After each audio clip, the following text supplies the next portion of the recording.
I'll never forget the day my life turned upside down. It started like any other Tuesday, mundane, predictable. The usual grind. Work emails, my son Jake's half-hearted attempts at homework, the comforting hum of the coffee maker in the background. Nothing seemed off, no warning signs, no gut feeling that everything was about to implode. I was sitting in the living room, scrolling through bills on my laptop, when the notification popped up.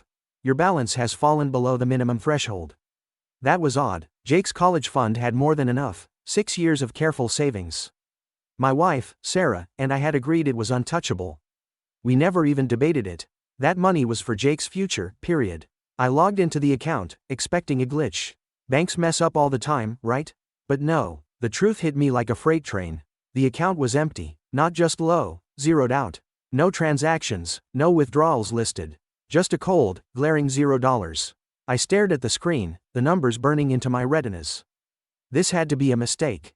A sick joke. Sarah? I called out, my voice shaky. No answer. Sarah? I tried again, louder this time. Silence. She wasn't home. That's when the pieces started clicking. Sarah had been acting strange for weeks, distant, dressing up more than usual for errands, brushing off questions with vague excuses. I'd chalked it up to stress. Life. Never once did I think. I grabbed my phone and dialed her number. Straight to voicemail. Tried again. Same result. My heart pounded, each beat echoing like a drum in my chest. Jake wandered into the room, munching on an apple, oblivious. Where's Mom? I asked, forcing calm into my voice. He shrugged, said she had to go somewhere. Somewhere. That word twisted like a knife in my gut. Hands trembling, I opened our joint credit card account. Part of me didn't want to see what I already knew was there. But it was worse than I imagined. Transaction after transaction. Flights to Miami, luxury hotels, high-end restaurants. Sarah wasn't just gone. She was living it up on the other side of the country, spending money meant for our son's future.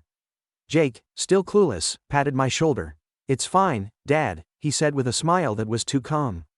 Too knowing. I fixed everything. At the time, I thought he was just trying to comfort me. Kids don't understand betrayal, right? But the way he said it, like he'd already done something, sent a chill down my spine. Jake's words, I fixed everything, echoed in my head. At the time, I brushed it off. Kids say things to make you feel better, right?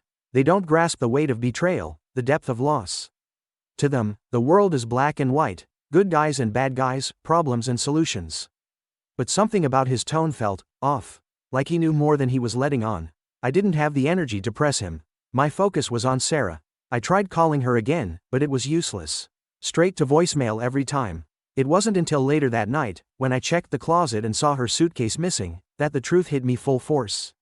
She wasn't coming back. She'd emptied the account, packed her bags, and walked out on her family. On me, on Jake, the anger came in waves, each one more intense than the last. I wasn't just furious at her, I was furious at myself. How could I have missed the signs? How could I have let this happen right under my nose? Every transaction, every lie, played on repeat in my mind like a cruel movie I couldn't turn off. Jake stayed quiet most of the evening, watching me with that same unnerving calm. When he finally went to bed, I sat alone in the dark, replaying the last few months, searching for answers. But there weren't any, just a gaping hole where trust used to be. The days after Sarah's betrayal were a blur. I was barely functional, running on autopilot, consumed by anger, confusion, and heartbreak.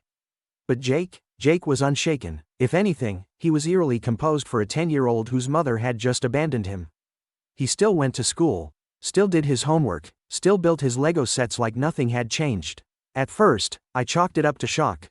Kids process trauma differently, right? But the truth was, Jake wasn't ignoring the situation. He was working on it. It started small. I'd catch him typing furiously on his tablet, his face scrunched in concentration. When he noticed me watching, he'd quickly minimize the screen. Just homework, Dad, he'd say, too casually. I didn't think much of it. Jake had always been tech-savvy, coding, gaming, that kind of thing. But then came the whispered phone calls. Who are you talking to? I asked one evening, catching him in the kitchen with the phone pressed to his ear. He looked startled, like a deer in headlights. Nobody, he muttered, shoving the phone into his pocket and hurrying away. I didn't press him. Maybe he was talking to a friend. Or a school counselor. Then there was the garage. Jake started spending hours in there, tinkering with tools and wires. I assumed it was another one of his engineering projects. He'd always loved building robots and model planes. But one night, curiosity got the better of me. I walked in to find a whiteboard covered in diagrams, equations, and flowcharts, like something out of a spy movie. Next to it, a laptop with lines of code scrolling rapidly. And Jake? He was soldering something that looked suspiciously like a listening device. When he saw me, he jumped up, trying to block the whiteboard with his small frame. "What's all this?" I asked, baffled. "Nothing, Dad, just a school project," he said. Too fast, too defensive. I raised an eyebrow. "Since when does 4th grade require surveillance equipment?" Jake's face turned red. For a second, I thought he might confess.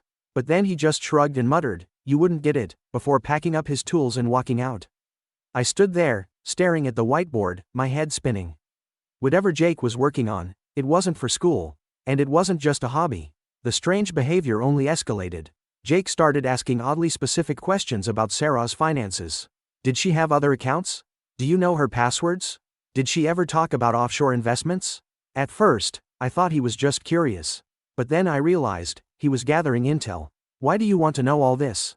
I asked one evening. Jake shrugged, not looking up from his tablet.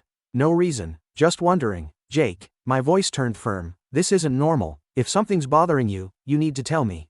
He finally looked up, his expression unreadable. "I told you, Dad. I'm fixing it, you'll see." That night, I couldn't sleep. Fixing it, what the hell did that mean? Then, the call came. It was late afternoon when my phone rang. Jake was in the living room, glued to his tablet like usual. I glanced at the caller ID, and froze. Sarah, my first instinct? Let it ring. After what she'd done, she didn't deserve a second of my time. But curiosity won. "What do you want?" My voice was ice. "Alex," she was sobbing, her voice raw with panic. "Oh my God, Alex, you have to help me." The audacity. "Help you?" I spat. "You emptied our son's college fund and ran off with your boyfriend. Why the hell would I help you?" "Alex, please." Her voice cracked. "Something's gone wrong. Everything's gone wrong. It's Derek, he's gone. Disappeared. All his accounts are frozen. Mine too. I can't access anything, Alex. Nothing. And now the police are looking for me." Her words should have made me feel something. Sympathy, pity, but all I felt was cold satisfaction. "Sounds like a real stand-up guy," I said dryly. She didn't even acknowledge the jab. "I swear, Alex, I didn't mean for this to happen. You just what, Sarah?" I snapped. "You just stole from your own son? You just walked out on your family for some guy who clearly doesn't give a damn about you? Is that what you didn't mean to happen?" Silence. Then, barely a whisper. "I made a mistake." I barked out a laugh. "You don't get to call this a mistake, Sarah. You made a choice. A selfish, cruel choice. And now you're paying for it. Alex, please," she begged, her voice breaking. "I have nothing. I don't know what to do. I need you." Before I could reply, Jake appeared in the doorway, holding his tablet. "Who's on the phone?" he asked, tone casual. I covered the receiver. "Your mom." Jake's face darkened, then, that same chilling smile. "Put it on speaker." Something in his voice made my skin prickle. This wasn't a request, it was a command. I obeyed. "Sarah," I said coldly, "you're on speaker." "Jake's here." A sharp gasp. Then, her voice softening. "Jake? Sweetheart, it's Mommy." I don't want to hear it," Jake cut in, his tone flat. "Jake, please," she pleaded. "I know I hurt you. I know I made a mistake, but..." "You didn't make a mistake," he said, voice eerily calm. "You betrayed us. You stole my future. And now you're calling because you want our help? That's pathetic." I stared at him, stunned. This wasn't my 10-year-old son talking. This was someone else. Someone cold. "Jake," Sarah whispered, "I'm your mother. I love you." "I didn't mean, you don't love me," he said bluntly. "If you did, you wouldn't have left. You wouldn't have stolen from me. You chose Derek over us. And now you're paying the price." A beat of silence. Then, Jake smiled. A smile that sent a shiver down my spine. "Don't worry, Mom," he said, almost cheerfully. "I already fixed it." "What?" Her voice was laced with confusion. Jake's tone turned dark. "Let's just say, Derek won't be around to hurt anyone anymore. And neither will you." The line went dead. I stood frozen, staring at Jake as the weight of his words sank in. "What did you do?" I whispered. He looked up at me, his eyes calm, almost proud. "I told you, Dad," he said simply. "I fixed everything." When Jake uttered those words, "I fixed everything," I didn't know whether to feel proud, horrified, or completely lost. My 10-year-old son, standing there with that unsettling composure, had just silenced his panicking mother with a threat so cryptic it made my skin crawl. "Jake," I said, struggling to keep my voice steady. "What do you mean you fixed everything? What did you do?" He sighed, like a parent humoring a child's endless questions, and motioned for me to follow him into the living room. Okay, fine, I'll show you. We sat on the couch, and he opened his tablet. The screen lit up with a dizzying array of bank statements, coding scripts, and transaction logs. My pulse spiked as he began explaining, his voice eerily methodical, like he was presenting a school project, not detailing financial sabotage. Remember how Mom drained my college fund? He said, pulling up a series of transfers. Well, I figured if she could take the money, I could take it back. Sure enough, the $50,000 Sarah had stolen was back in the account, not just returned, but reinvested in ways that made my head spin. How did you? I stammered. Easy, he said, like hacking into bank accounts was as simple as tying his shoes. Mom wasn't careful with her passwords. I used the one saved on her phone to access her accounts. Derek wasn't any smarter. Once I was in, I transferred everything back. That's illegal, I said weakly. Jake shrugged. So is stealing from your kid. I couldn't argue with that. But my unease deepened as he kept scrolling. The money was just the beginning. Derek had fake investment scams running for years, Jake said, pointing to screenshots of offshore accounts. I reported everything to the FBI. Even made sure the evidence linked back to Mom too. She helped him spend the money. Technically, that makes her part of the fraud. My stomach twisted. Jake, do you understand what you've done? You've set your mother up for felony charges. She set herself up, he shot back, his voice sharp. She chose Derek over us. Why should I feel sorry for her? I had no answer. He wasn't wrong, but the icy detachment in his voice, the way he'd orchestrated this like a chess master, made my chest ache. Then came the worst part. And Derek? I asked, dreading the answer. What did you mean, he won't be around anymore? Jake grinned. Oh, don't worry, he's fine, for now, but all his accounts are frozen. By the time the police find him, he'll be broke. And in jail. The casual way he said it, like ruining a man's life was no different than solving a math problem, sent a chill down my spine. I thought it was over. Then Derek called. The number was blocked. When I answered, his voice was a venomous growl. You think you're so clever, don't you? I froze. Derek, shouldn't you be in hiding? I snapped. Thanks to you and your little brat, he hissed. You ruined me. And you think I'll just walk away? I glanced at Jake, still on the floor, calmly building a model car like nothing was wrong. You got what you deserved, I said coldly. Derek laughed, a sound like grinding glass. You don't know who you're dealing with. I know where you live. I know where your kid goes to school. This isn't over. The line went dead. My hands shook. Jake looked up, his eyes dark. Let him try, he said softly. That night after Derek's threats, I spent tossing and turning. Every creak of the tree outside made me flinch. Jake disappeared into the garage, locking himself in for several hours. When he finally emerged, his face was pale with exhaustion, but his eyes burned with a strange satisfaction. Done, he said, handing me the tablet.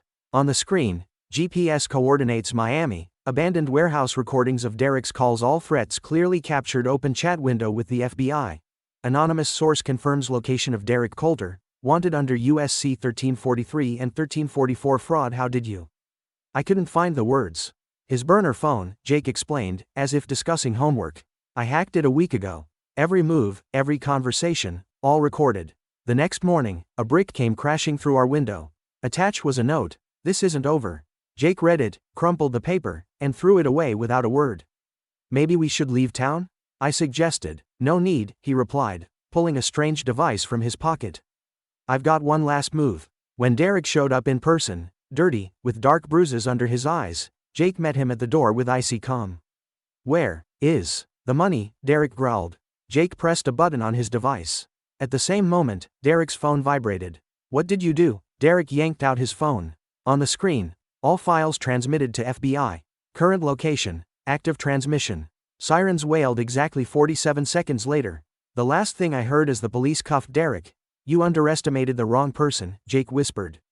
Mom's at the airport. Her flight to Miami got delayed. Funny coincidence, huh? The silence after Derek's arrest weighed heavier than the chaos before. I sat at the kitchen table, staring blankly at its chipped edge, when Jake placed a mug of hot cocoa in front of me, just like Sarah used to when our family still seemed normal.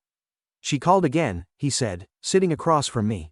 His fingers gripped his own mug with geometric precision, exactly 2.5 centimeters from the rim. I looked up. Sarah? Yeah, recorded it. He turned the tablet toward me.